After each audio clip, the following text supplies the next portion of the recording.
लोकतंत्र सेनानी सम्मान समारोह एवं संगोष्ठी का आयोजन किया गया है। बीजेपी जयपुर शहर की ओर से माहेश्वरी पब्लिक स्कूल जवाहर नगर में ये कार्यक्रम आयोजित किया गया है और ज्यादा जानकारी के लिए सीधा रुख कर लेते हैं हमारे पॉलिटिकल एडिटर लाल सिंह फौजदार का। लाल सिंह जी हमारे साथ जुड़ रहे हैं। लाल सिंह जी, बीजेपी कार्यक्रम आयोजित कर रही है, क्या कुछ कार्यक्रम और क्या रूपरेखा है इस पूरे कार्यक्रम की?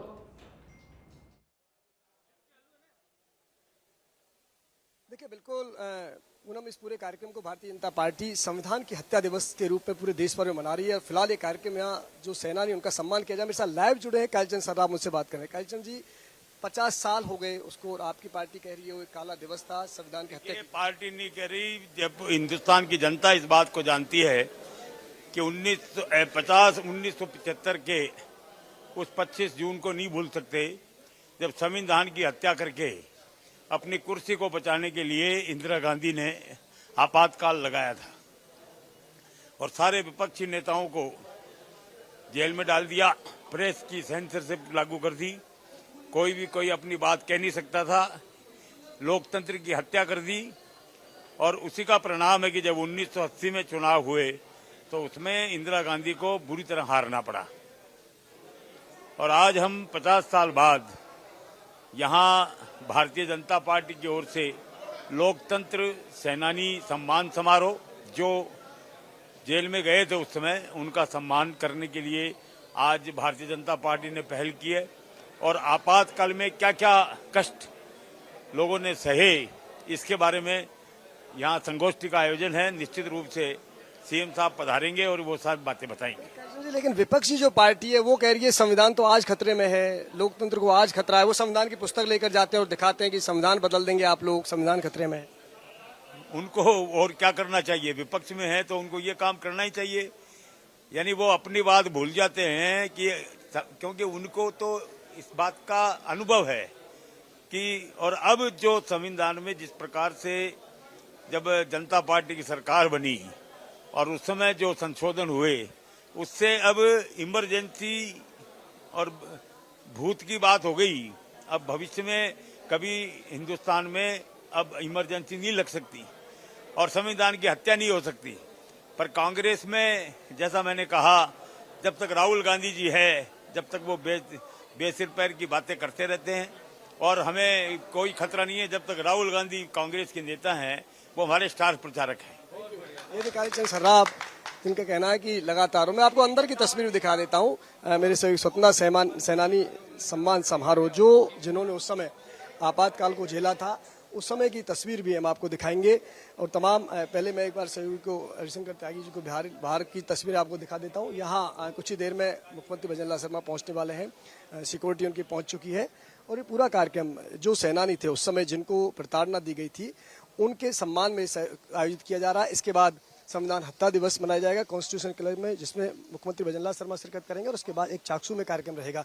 3 कार्यक्रम आयोजित किए जा रहे हैं और पूरे देश भर में, और खासकर राजस्थान की बात करें तो मंडल से लेकर पूरे राजधानी स्तर तक आज आपातकाल के 50 साल पूरा होने पर पार्टी इसको संविधान हत्या दिवस के रूप में मना रही है। और ये पहला कार्यक्रम राजधानी में आयोजित किया जा रहा है, एक निजी स्कूल में कार्यक्रम आयोजित किया जा रहा है।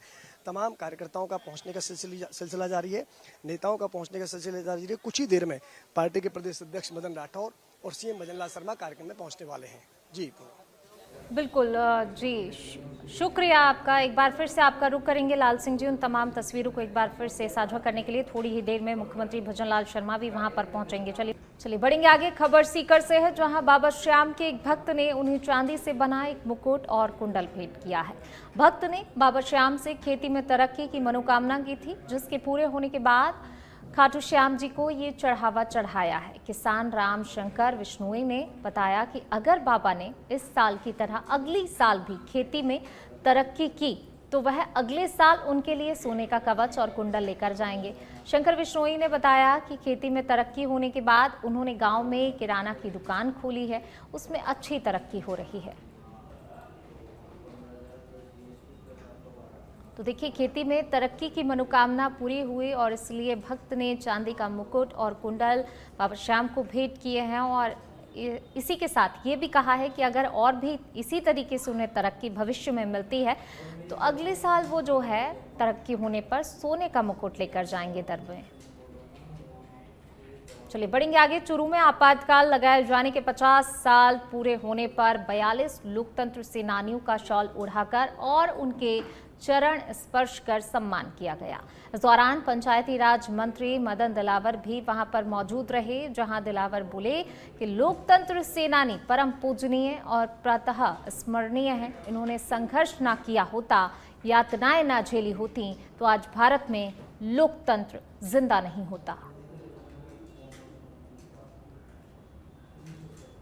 तो 42 लोकतंत्र सेनानियों का सम्मान किया गया, उन्हें शॉल उड़ाकर उनको सम्मानित किया गया। चलिए बढ़ेंगे आगे। प्रदेश सरकार की भ्रष्टाचार के विरुद्ध जीरो टॉलरेंस की नीति को लेकर सिरोही एसीबी की टीम पूरी तरह से सक्रिय है। सिरोही एसीबी के एडिशनल एसपी रामेश्वर लाल ने बताया कि सरकार की मंशा के अनुरूप सिरोही जिले में भ्रष्टाचार पर अंकुश लगाने के लिए जिले के लोगों को जागरूक करने का कार्य किया जा रहा है। वहीं जिले में होने वाली साप्ताहिक जनसुनवाई में आने वाले लोगों से संवाद स्थापित किया जा रहा है। जनसुनवाई में लोगों की शिकायतों को सुनकर उनकी अटके कार्यों की वजह जानी जाती है और उसमें यदि कहीं कोई रिश्वत की लेन देन का मामला सामने आता है तो उस व्यक्ति को एसीबी में शिकायत करने के लिए भी प्रेरित किया जा रहा है।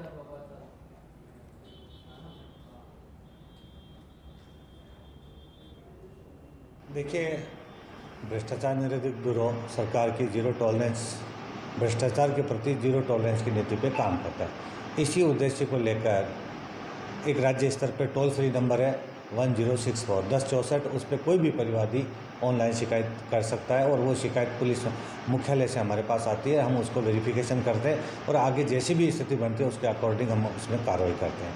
इसके अलावा भी पब्लिक आउटरीच कार्यक्रम हम गांव और ग्राम पंचायतों में करते हैं, शहरी क्षेत्रों में करते हैं, जागरूक लोगों के सहयोग से करते हैं और उसमें हमारी ब्यूरो मुख्यालय की जो कार्रवाई एसओपी है, प्रोसीजर है, कार्रवाई का तरीका वो समझाते हैं। आम आदमी परिवादियों को मोटिवेट करते हैं कि इस तरह की कोई रोज़मर्रा की उनके सरकारी काम में कोई कार्मिक रिश्वत मांगता है, पैसे मांगता है, परेशान करता है, काम को रोकता है या काम गलत उसके विरुद्ध काम करता है, ऐसी शिकायत कोई हो तो हमारे स्थानीय चौकी में दे सकते हैं, ऑनलाइन शिकायत कर सकते हैं। ये हम पब्लिक आउटरीच कार्यक्रम में लोगों के साथ। चलिए इसी कड़ी में रुक करेंगे अगली खबर का। उदयपुर से खबर आपको बता रहे हैं, जहां भगवान जगन्नाथ की रथ यात्रा निकाली गई है। कलेक्टर के निर्देशन में पुलिस टीम ने रूट मार्च किया। जगन्नाथ रथ यात्रा के मार्ग का पैदल भ्रमण कर व्यवस्थाओं का अवलोकन किया है। नगर निगम, पीडब्ल्यूडी विभाग के अधिकारी और विभिन्न पदाधिकारी इस दौरान मौजूद रहे। तो देखिए, कलेक्टर के निर्देशन में पुलिस टीम ने रूट मार्च निकाला, भगवान जगन्नाथ की रथ यात्रा निकाली गई और इस दौरान जो है पुलिस प्रशासन, प्रशासनिक अधिकारी, कर्मचारी मुस्तैद दिखाई दिए। रूट मार्च किया गया।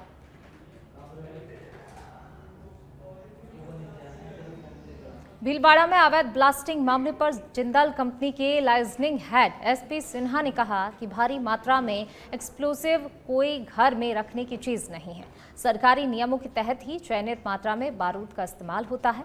कंपनी परिसर में स्थित 118 मीटर की चिमनी में कभी दरारें नहीं आई तो कहीं कई किलोमीटर दूर स्थित घरों में दरारें आना असंभव है। लीज पर ली गई कंपनी की जमीन पर ही खनन कार्य होता है। चंद लोगों ने आर्थिक फायदे के लिए जिंदल कंपनी पर दबाव बनाया है। यहां तक कि कंपनी में कार्यरत 90% कर्मचारी क्षेत्रीय लोग ही हैं। हाल ही में जिला प्रशासन ने जांच के लिए 5 सदस्यीय जांच कमेटी बनाई है। सच्चाई लोगों को नहीं मालूम है। अवैध खनन हम कभी कर ही नहीं सकते हैं क्योंकि हम एक इस्टेब्लिश कंपनी है। न तो हम 1 इंच ज़मीन हमने कहीं पर कब्जा कर रखा है और जो ब्लास्टिंग हम करते हैं एज़ पर गवर्नमेंट पैरामीटर जो नॉर्म्स है उनके हिसाब से हम करते हैं। एक्सप्लोसिव भी जो हम लाते हैं वो जो एक्सप्लोसिव है वो हम कोई घर में नहीं रखते, हमारे यहाँ स्टोर नहीं होता है। जिस दिन जितनी ज़रूरत होती है वो आता है, बजाते सरकारी आदेश के अनुसार उसके पेपर बनते हैं और उस हिसाब से हम ब्लास्टिंग करते हैं। हाँ जी, अब ये तो कहने की बात है। देखिए, हमारा जो ब्लास्टिंग होता है, पूर्व के गांव के मंदिर के बारे में लोग कहते हैं कि उसमें दरार आ गया, जबकि 50 मीटर हाइट पर हमारा खुद का मंदिर है प्लांट के अंदर, और वहाँ से 100 मीटर की दूरी पर ब्लास्टिंग होती है। आज तक हमारे मंदिर में दरार नहीं आया। हमारा 118 मीटर का लंबा चिमनी है, उसके 50 मीटर की दूरी पर ब्लास्टिंग होती है, आज तक उसमें कोई दरार। भीलवाड़ा के बनेड़ा उपखंड मुख्यालय पर सफाई व्यवस्था चरमरा गई। जगह जगह कचरे और गंदगी के ढेर लगे हुए हैं और मुख्य चौराहों पर नालियों का पानी फैल रहा है, लेकिन नगरपालिका प्रशासन इस और कोई ध्यान नहीं दे रहा है। यहां आदर्श ग्राम पंचायत से नगरपालिका बनने के बाद हालात बिगड़े हैं, जिससे आमजन में आक्रोश का माहौल देखने को मिल रहा है।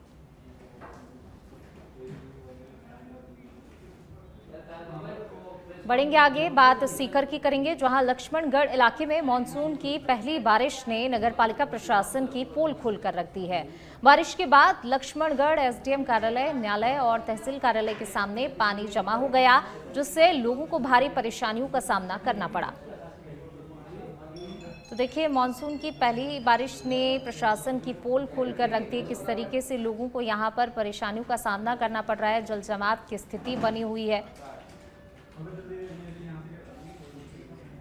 चलिए बढ़ेंगे आगे, बात झुंझुनू की, जहां स्टेट हाईवे 13 पर एक दर्दनाक सड़क हादसा हो गया, जिसमें डंपर चालक की मौके पर ही मौत हो गई। हादसा उस वक्त हुआ जब अचानक सड़क पर एक नील गाय आ गई। नील गाय को बचाने के चक्कर में चालक ने स्टीयरिंग मोड़ दिया, जिससे डंपर अनियंत्रित होकर पेड़ से जा भिड़ा। टक्कर इतनी जोरदार थी कि डंपर का अगला हिस्सा पूरी तरह से क्षतिग्रस्त हो गया और चालक कैबिन में ही फंसकर रह गया। वहीं घटना की सूचना पर खेतड़ी थाना पुलिस मौके पर पहुंची और क्रेन की मदद से चालक के शव को बाहर निकाला गया। पुलिस ने शव को खेतड़ी के सरकारी अस्पताल की मोर्चरी में रखवाया, जहां पोस्टमार्टम के बाद परिजनों को सौंपा जाएगा।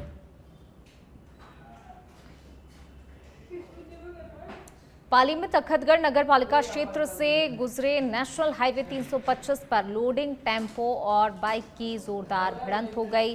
भिड़ंत के तुरंत बाद टेम्पो चालक मौके से फरार हो गया और आवागमन करने वाले राहगीरों की भारी भीड़ जमा हो गई। राहगीरों की सूचना पर 108 एम्बुलेंस पहुंची और गंभीर हालत में घायल को राजकीय अस्पताल तखतगढ़ पहुंचाया, जहां प्राथमिक जांच के बाद चिकित्सकों ने युवक को मृत घोषित कर दिया। वहीं पुलिस मामले की जांच में जुट गई है।